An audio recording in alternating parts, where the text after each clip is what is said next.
You've heard me say it countless times on this podcast. The people around you are committing murders. You aren't, hopefully, but that doesn't mean the guy waving at you while raking his leaves as you jog by on your neighborhood run is innocent. The nice lady in line at the bank that strikes up a conversation about how pretty the weather is today, maybe hiding literal skeletons in her closet. The simple fact is, there are people in this world that act without remorse, without inhibition. The compulsion to kill, plus a sinister plan to carry it out, is what we are talking about today.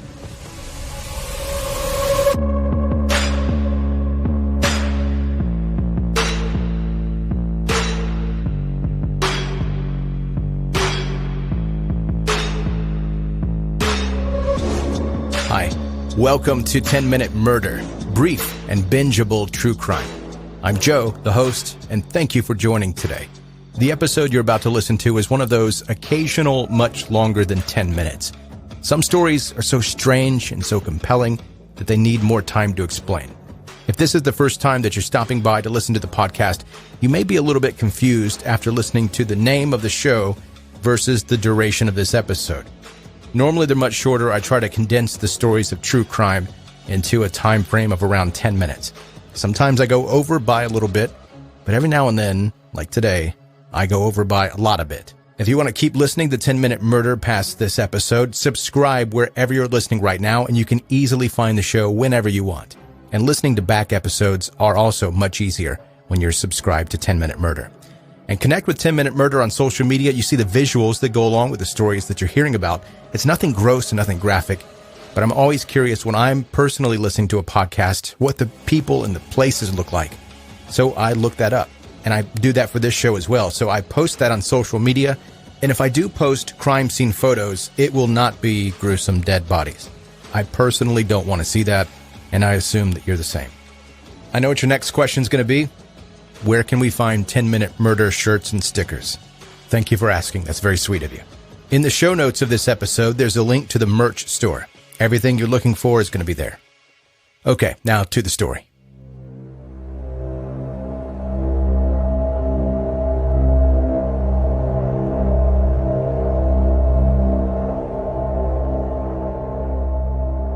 They say middle children are often excluded. They weren't raised as carefully as the eldest, and they aren't cared for quite like the baby. In the situation of Israel Keyes, he had an extreme case of middle child syndrome. In fact, not only is he a middle child, but he was one of 10 children born to his parents, John and Heidi. Born in Utah, January 7, 1978, he was raised in an outlandish family that seemed to have been outcasts of society. His parents didn't believe in the typical way of living. They didn't believe in public schools or modern medications, and they kept their family away from anyone that did. They especially didn't welcome any form of government interference. When Israel was only a toddler, his parents packed up and moved him and his siblings from Utah to Washington. Here they lived secluded in an area deep inside the forested woods, where Israel grew up without heat, without electricity, or any outside communication with people not his own family. Israel was a quiet boy that didn't seem to connect with the other children his age when he was living inside of a community. He was nearly friendless and didn't have any similar hobbies or interests of any of his siblings. He also grew up in a family that worshipped a less than favorable religious party. While in Washington, his parents left the Church of Jesus Christ of Latter-day Saints and instead became fundamentalist Christians and joined a white supremacist church. They heavily supported the views and pushed these onto their children, something that shifted the upbringing of Israel. But they didn't settle down there. In the late 1990s, they again packed up their family and changed locations to Oregon, where they settled into an Amish community. With 10 children and parents who were dealing with their own issues within society, Israel was kind of forgotten, overlooked. He grew up breaking into neighbors' homes to steal belongings of all sorts. He would find guns in dresser drawers and would torture their animals, sometimes to death. He also had an unsettling habit of setting fires near his home and practicing some acts of Satanism, even at his young age. His mischievous childhood quickly transitioned to other scary pastimes, including torturing and shooting animals such as their own family cat. He tied it to a tree before shooting it with a .22 revolver. Some also claim that he gutted a deer nearby his home while it was still alive. Israel didn't enjoy being in the Amish community. He felt a distant relationship with the other members of his family because of it. His faith wasn't aligned with theirs, and more specifically, he didn't believe in any religion. His Christian family members disagreed heavily with his atheist views, and it caused torment to his father. When he was old enough to, in his late teenage years, Keyes told his family members that he no longer felt the need to share their faith, and he left the community. Leaving meant cutting ties with his father, who he already had a poor relationship with, but he remained on good terms with his mother and most of his siblings. Keyes was ready to explore a different part of life, one where he'd be able to freely express what he wants and chase his hidden desires. When Israel left the Amish community, he joined the Army in July of 1998, a new role that he performed very well. He was honorably discharged in July of 2001 and moved to the Maka Reservation with his girlfriend and later their daughter. In 2007, Keyes and his family moved to Alaska, where he started his own construction business. He had gained handy skills throughout his youth since living in the forest with his family. However, he would often leave his business and his family behind for unrelated work trips around the country and bordering nations. Until this point in his life, he really didn't have an issue with the law. Keyes was a troublemaker growing up, but he had no legal issues during this time in the Army. Aside from one DUI, his record was clean, at least in the eyes of the police.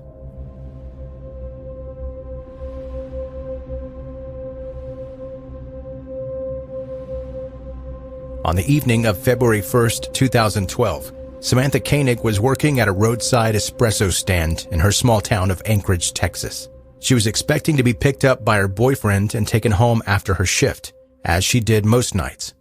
But after multiple unanswered calls and not seeing Samantha leave the shop at closing time, her boyfriend began to wonder where she went. It was unlike her to not pick up her phone, especially when they had plans made. Her boyfriend eventually left the shop and went home, assuming that Samantha had changed her plans without updating him.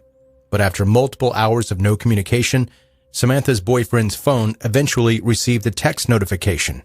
It was Samantha. But it was a strange text, something that was not expected from her. She was talking about going on vacation because she was tired, and even told her boyfriend that she had just left. But her boyfriend knew that this text was not from Samantha, at least not willingly. Something was wrong. And so the next day, when law enforcement was contacted, the investigators looked back on the security camera videos from the store. At around 8 p.m., the video surveillance recordings show Samantha cleaning up the store in her normal closing process. She's alone in the video, and it looks as if she's beginning to pack up all of the things that are currently in the storefront and move those to the back. A masked man walks up to the window.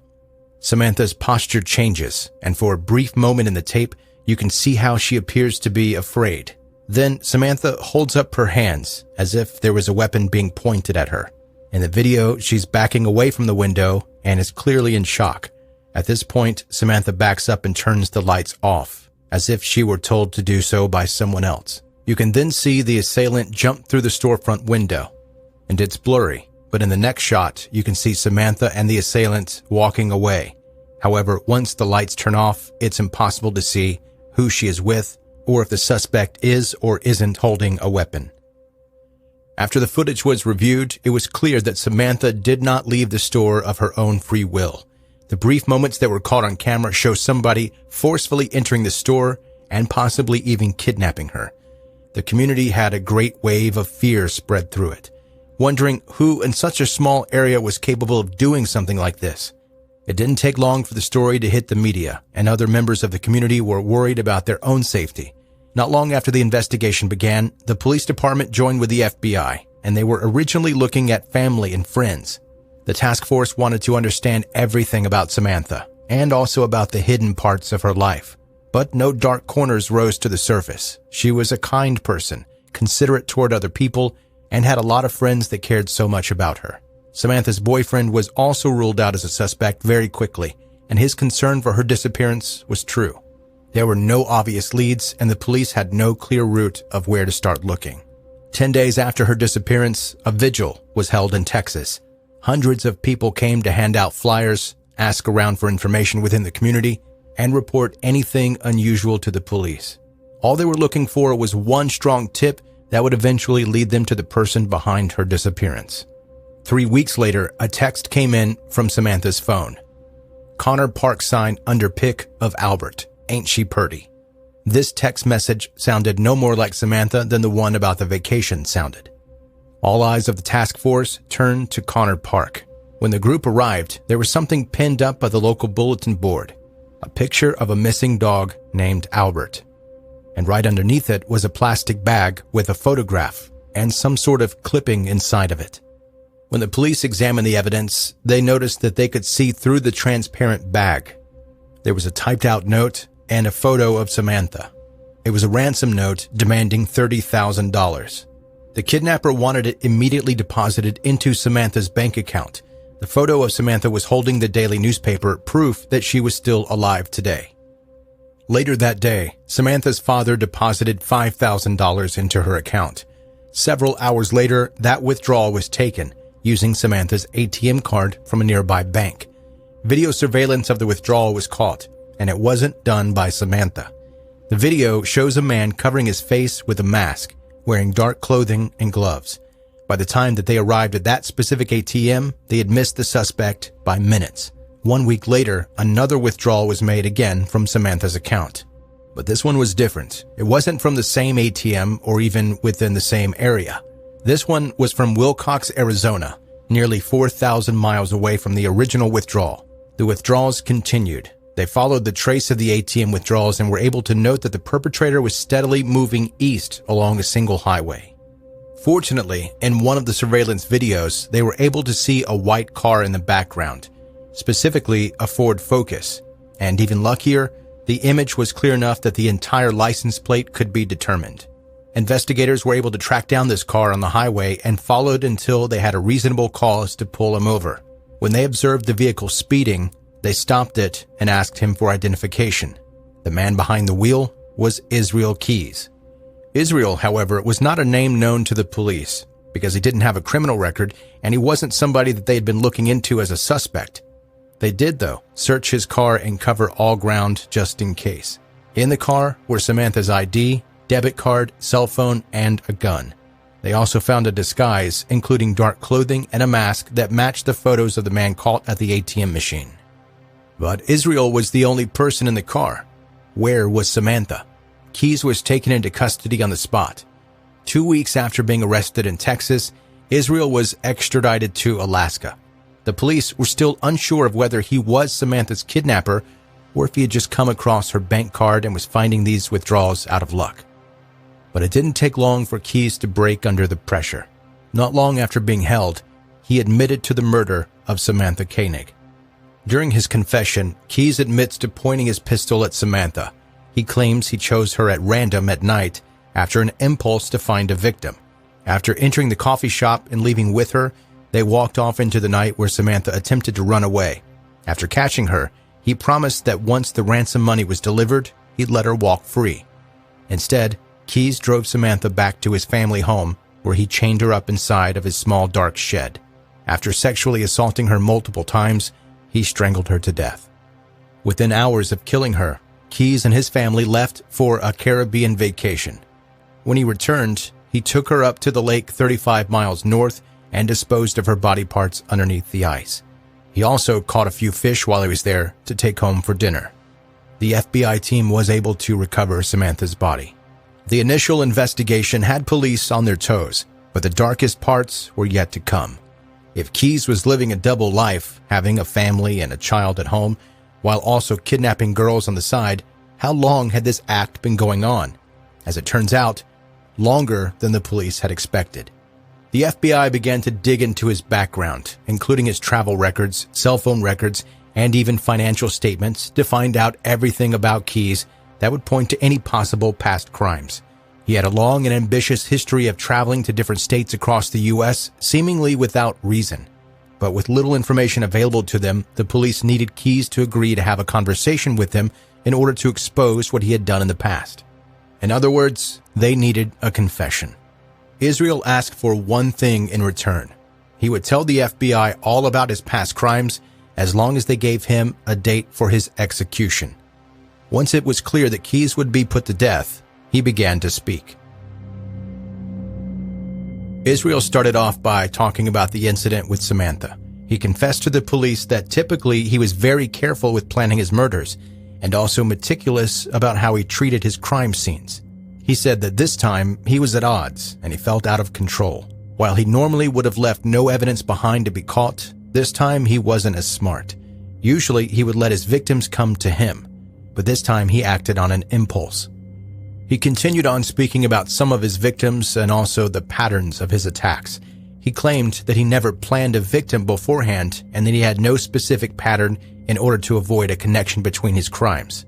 He killed and attacked at random. He was also a meticulous planner beforehand. He planted murder kits around the country where he could safely find and dispose of weapons in the case of future crimes.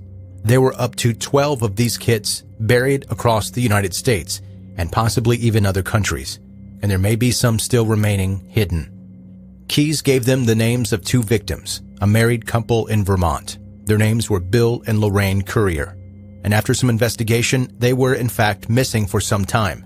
They had vanished in June of 2011, leaving their families with no trail to chase. Israel claimed that he flew into Chicago and then drove east.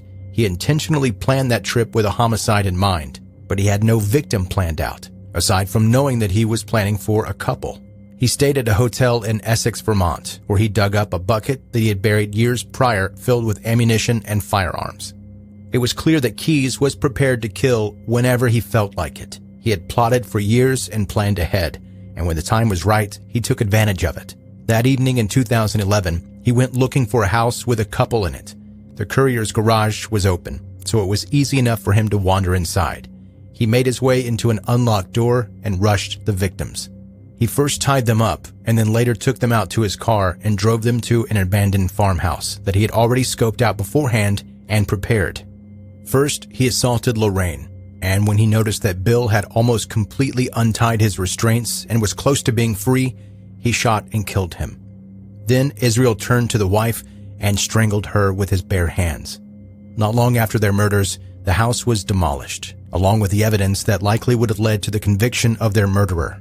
The one item that they found that did link Keyes to the crime was a fingerprint on an ammunition case found on the scene.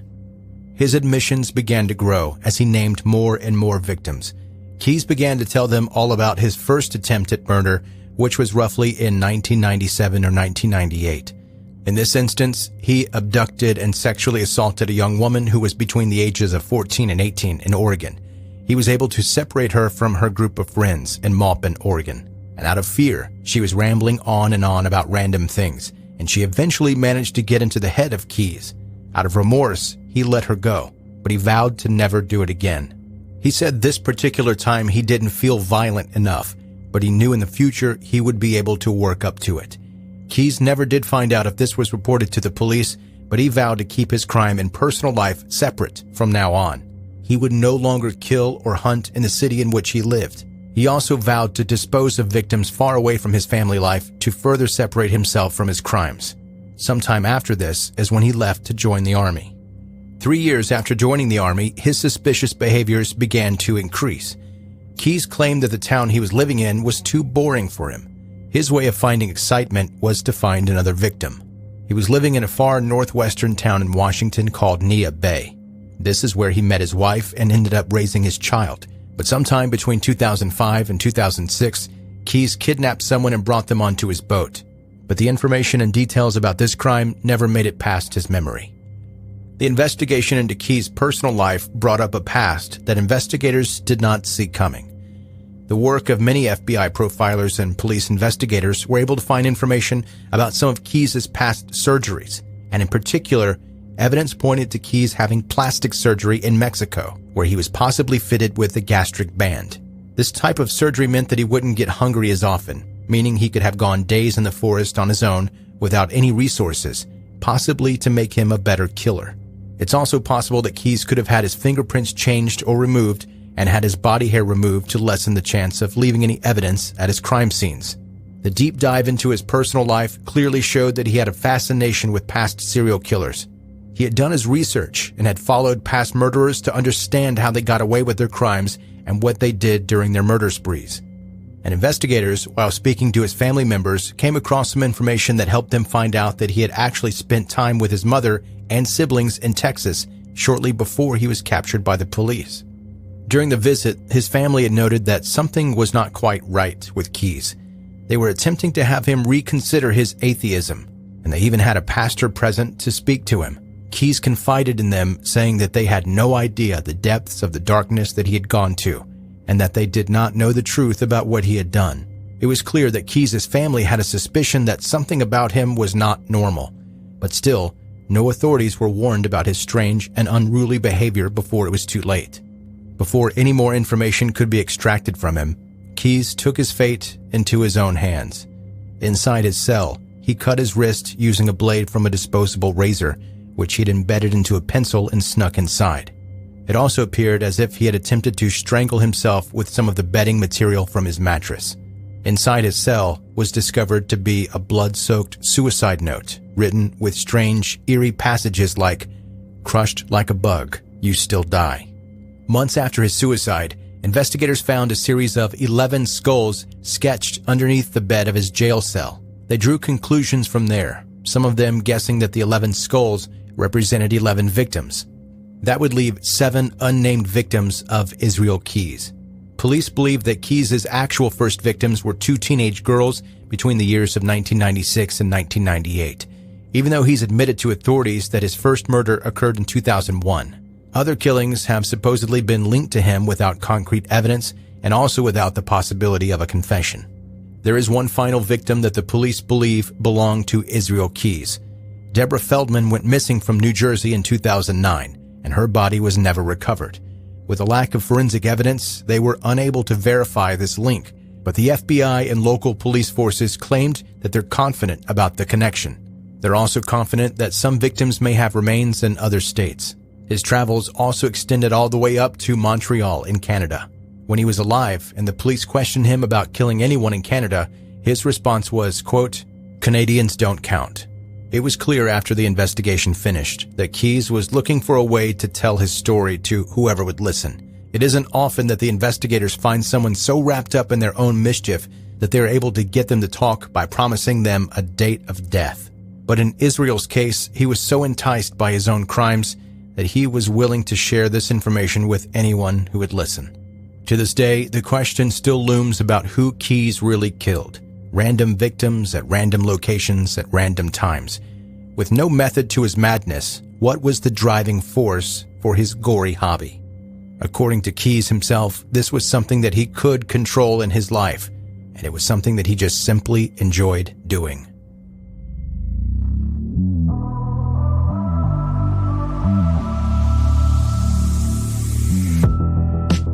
That's 10-Minute Murder for today. Brief and bingeable true crime. Well, ordinarily it's brief and bingeable. This one is probably double the length of the normal episode that you'll hear. As I mentioned at the beginning, if you are a new listener to 10-Minute Murder, please subscribe wherever you're listening right now. And that does 2 things. That helps you find the show easier when you want to listen. And it also ensures that you get the new episodes as soon as they come out. You just open the app and then boom, it shows you the newest episode right there immediately. Connect on social media with 10-Minute Murder. If you need help with that, there are links in the show notes of this episode, or just as easily, you can go to whatever social media platform you want to follow the show on and type in 10-Minute Murder, the number 10-Minute Murder. If you have friends and you think that they could be into brief stories of true crime, let them know about 10-Minute Murder. And also, ratings and reviews really help the show grow. If you listen in a place that allows that, there are several places, Audible, Apple, Spotify being a few of them. Rate and review the show with 5 stars, and it really helps other people find it. Thank you for listening to 10-Minute Murder. Be safe and make good choices.